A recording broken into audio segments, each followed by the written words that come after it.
travel to the big station at the end of the line. Engines from the other railway sometimes pull their trains.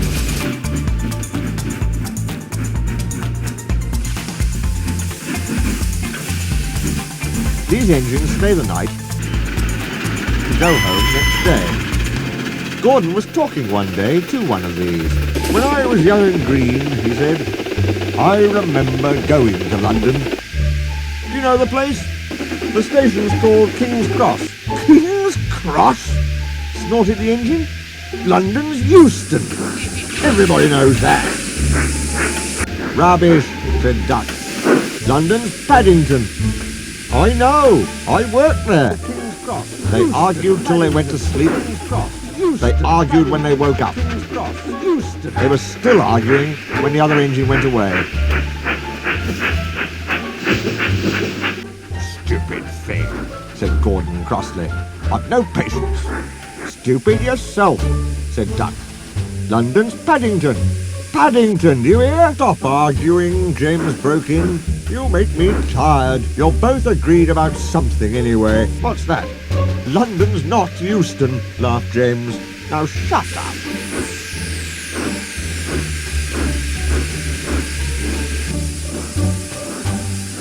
Gordon rolled away, still grumbling. "I'm sure it's King's Cross. I'll go and prove it." But that was easier said than done.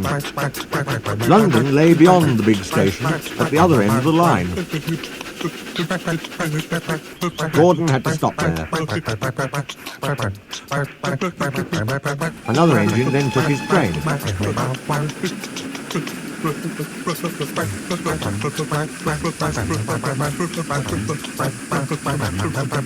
If I didn't stop, he thought, I could go to London. One day he ran right through the station.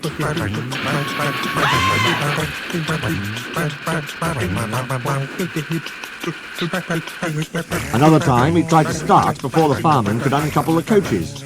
He tried all sorts of tricks, but it was no good. His driver checked him every time.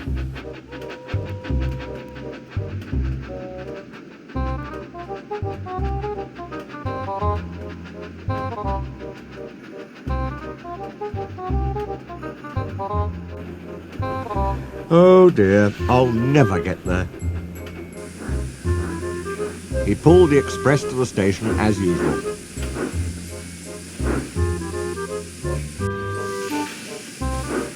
His fireman uncoupled the coaches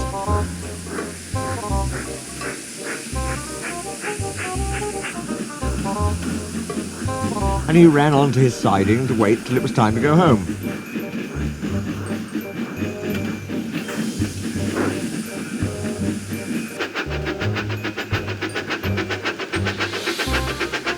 The coaches waited and waited at the platform, but their engine didn't come.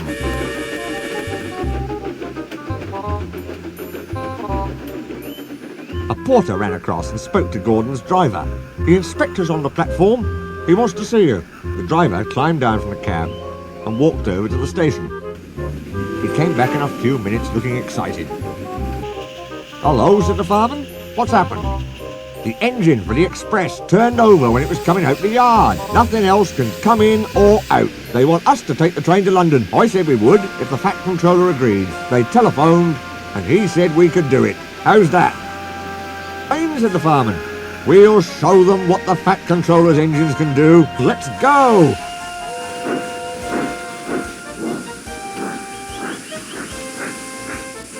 He rolled quickly over the crossings and backed onto the train. It was only a few minutes before the guard blew his whistle, but Gordon thought it was ages. "Come on! Come on!" he puffed for the coaches.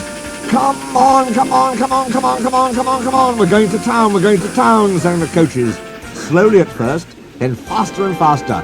"We're going to town, we're going to town, we're going to town, we're going to town."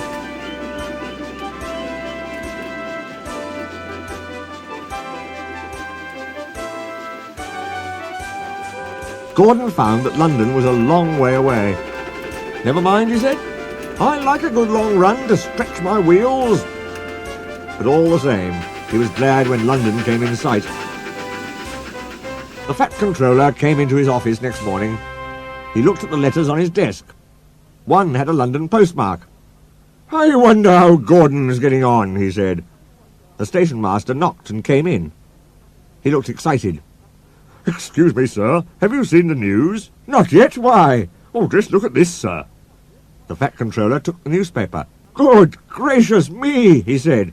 "There's Gordon. Headlines, too. Famous engine at London station. Police called to control crowds." The Fat Controller read on, absorbed. Gordon returned next day. The Fat Controller spoke to his driver and fireman. "I see you had a good welcome in London." "We certainly did, sir. We signed autographs till our arms ached. And Gordon had his photograph taken from so many directions at once that he didn't know which way to look." "Good," smiled the Fat Controller. "I expect he enjoyed himself. Didn't you, Gordon?" "No, sir, I didn't."